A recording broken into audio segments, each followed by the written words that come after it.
Hi, welcome to Rock and Metal Invasion. My name is Steve.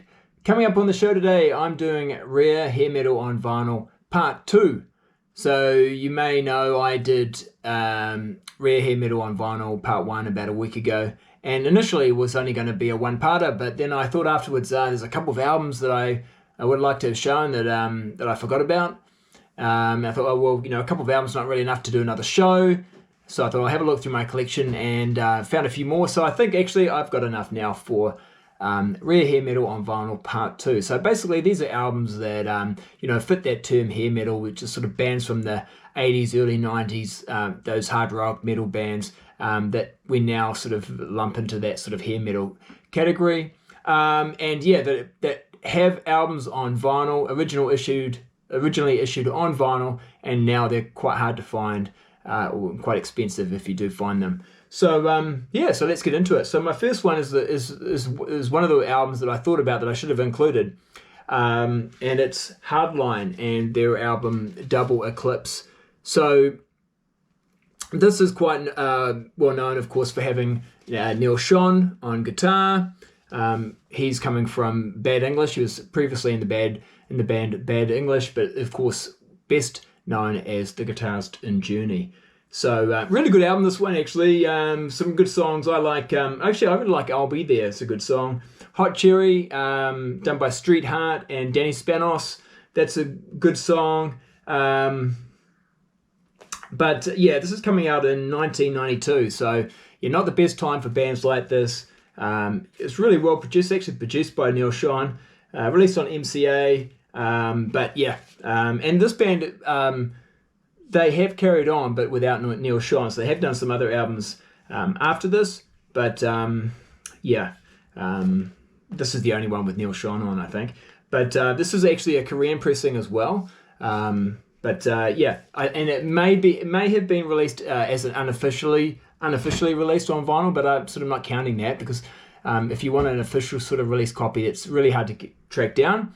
And like I said, that's a Korean pressing. And what I found is, when I was looking for some of these rare albums that were difficult to get on vinyl, sometimes the Korean pressing was the only way to go. So, and of course, I didn't buy any of these recently. I bought these quite a few years ago. It was still a little bit of money to buy them, but nothing like the amount of money they go for now. So, so it's that one. The next one's another Korean pressing. This is Damn Yankees and Don't Tread. So this is their second album. Of course, it's a bit of a super group. This has got Tommy Shaw, Jack Blades, and Ted Nugent. It's a really good album. So this is a follow-up to their debut. This one came out in 92 as well. Really good album, some good songs. 15 Minutes of Fame is a good one. Don't Tread on Me is really good. Silence is Broken. Yeah, but it didn't have anywhere near the success that their first album had.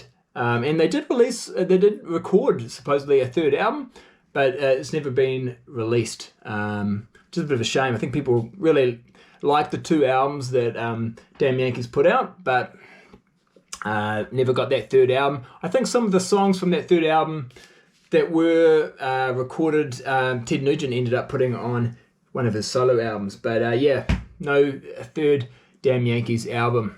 So that's a good one to have on vinyl, and that's, like I said, that's a Korean pressing. Next one is Great White and Psycho City. Now this one came out in 92 also, but just a year after their previous album Hooked. Now for me, I like their sort of albums Once Bitten and even Twice Shy. I quite like those ones. Hooked I didn't like so much, and this one, it's a little bit better than Hooked, but I think they're just getting a little bit too mellow for me at this point. Step on You, that is a great rocking song, but apart from that, Love is a Lie is not a bad one, but it's not one of my favorites. But nice to have on vinyl, like I said, 92, so it's not easy to get on vinyl, and they kept going through the 90s for quite some time, but of course Jack Russell has a great voice, but he's no longer in the band. But their albums after that are also are worth actually checking out. There's some good tracks on those. Next one, this is a real sort of typical hair metal band, you'd have to say. Sweet FA and Temptation. So this is their second album, came out in 1991. Just looking at the song lyrics, temptation, sexuality, please oh please, real hair metal type lyrics.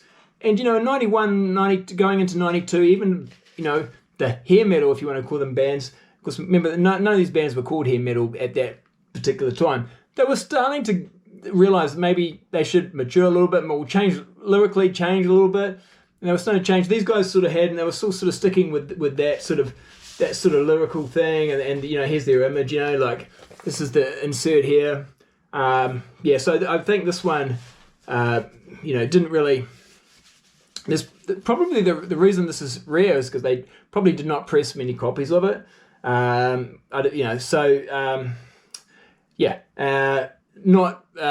many copies I know on Discogs.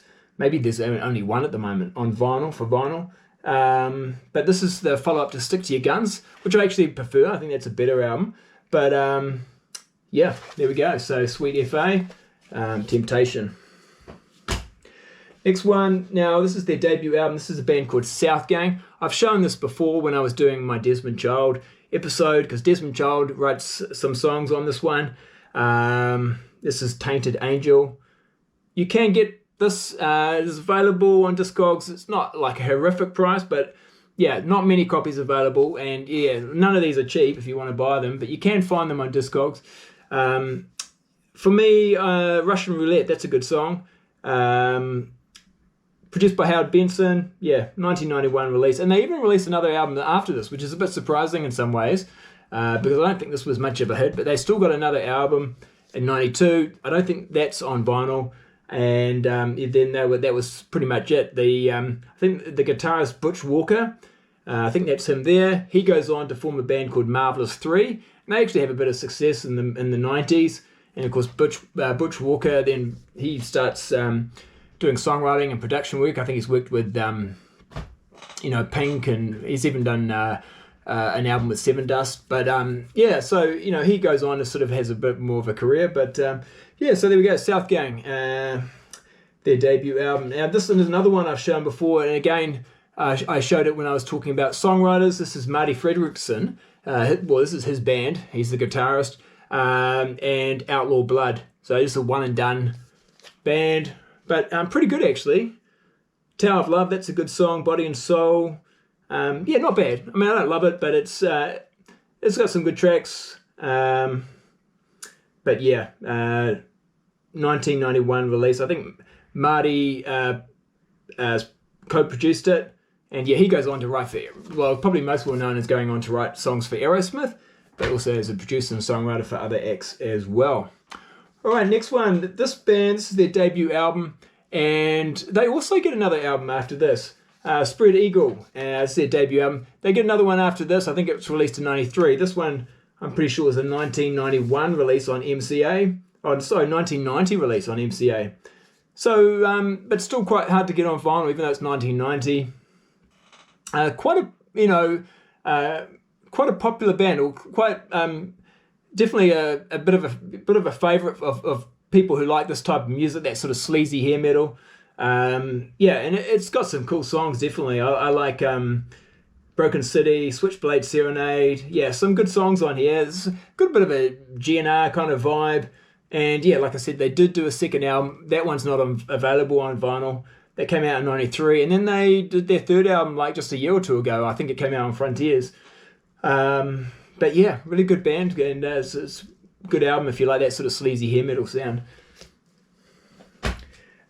This one's an interesting one. Blackeyed Susan, Electric Rattlebone. Now, I'm not a massive fan of this because it's going down that sort of, a lot of these sort of hair metal bands around the sort of early 90s, maybe due to the success of Black Crowes, I'm not sure. Cinderella as well did this. They really started to really go down that bluesy hard rock road, and it was getting more bluesy and less hard rock in some ways, or less metal anyway. Because the vocalist here is Dizzy Dean Davidson from Britney Fox, and this doesn't really sound like Britney Fox at all. Obviously, he's got a great voice, but it's not that heavy. There's a couple of okay songs on it, but I was a bit disappointed when I heard this album, because I was, I guess, hoping for something a little bit more like Britney Fox, and it's not quite like that. But you know, it's obviously this album's got people like it because not easy to get on vinyl. I'd say a lot of the people who like it are the people who also were a fan of the two Britney Fox albums that he sings on. But this is on Mercury from 1991. Yeah. Now, I've pretty much been talking about albums from the 80s and early 90s, but I thought I'll throw this one in as well because it's actually not from the 80s or 90s. It's actually from the 2000s, but it is what you would call, it gets put in the hair metal category band, and it is actually an album that is not easy to get on vinyl. So this is Dokken and Lightning Strikes Again. So this actually, of course, came out, well, maybe it's a 2012 pressing. I think it came out like maybe 2008, something like that. I'm not too sure exactly. But so not easy to get on vinyl because initially it wasn't released on vinyl and then it was put out later on vinyl, but it hasn't been reissued again. So, and this is like a really good album. This is they really went back to their sort of back for the attack kind of sound. Of course, Lightning Strikes Again. References a song that they had in the 80s. I think they really recaptured that 80s sound quite well on this album. So nice to have this one on vinyl. It's probably my favourite Dokken album without George Lynch on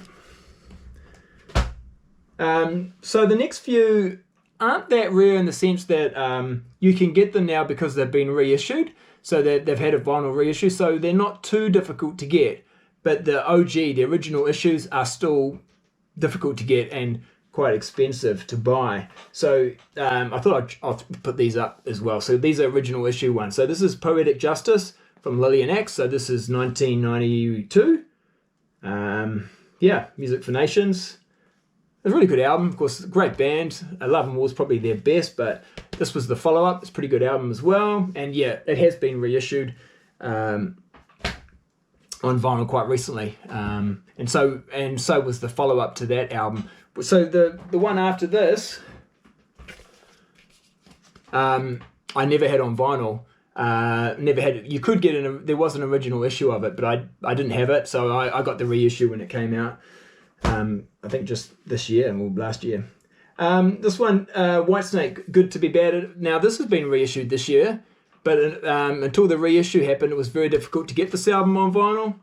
And it's a really, really good Whitesnake album, I think, Good to Be Bad. But this is an original issue on SPV from 2008. So I saw on Discogs before the reissue that this was not easy to get on vinyl, and probably still can't get this version very easily either.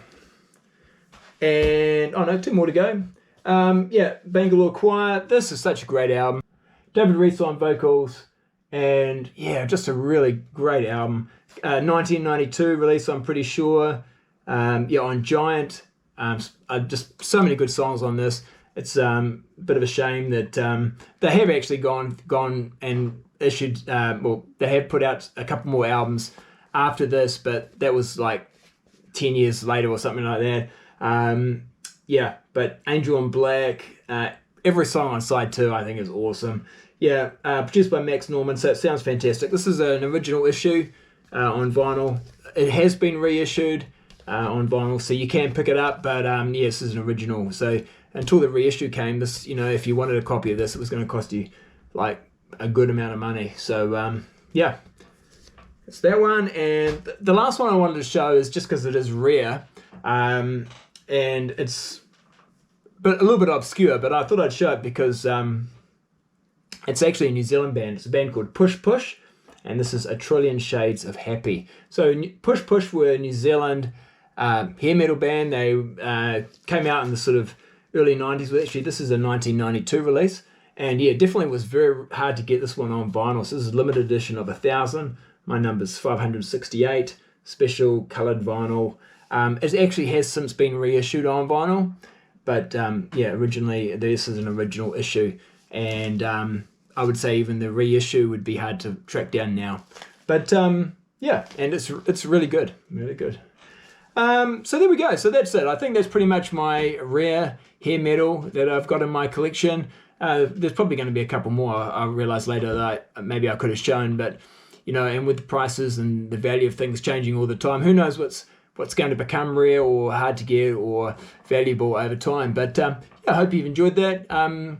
Leave your comments about some of the albums. It's been quite good just commenting on some of these albums, because some of them are really good albums that I maybe haven't even talked about on my show before. So let me know what you think of those albums, and hit the thumbs up, of course, if you've enjoyed the show. And if you haven't already, it's been great to get getting close to 400 subscribers now, which is, I've had a nice increase over the last week or two, so it's been much appreciated. If you haven't hit that that subscriber button yet, and you want to be made aware of future episodes, please do that, and I'll catch you later. All right, see ya.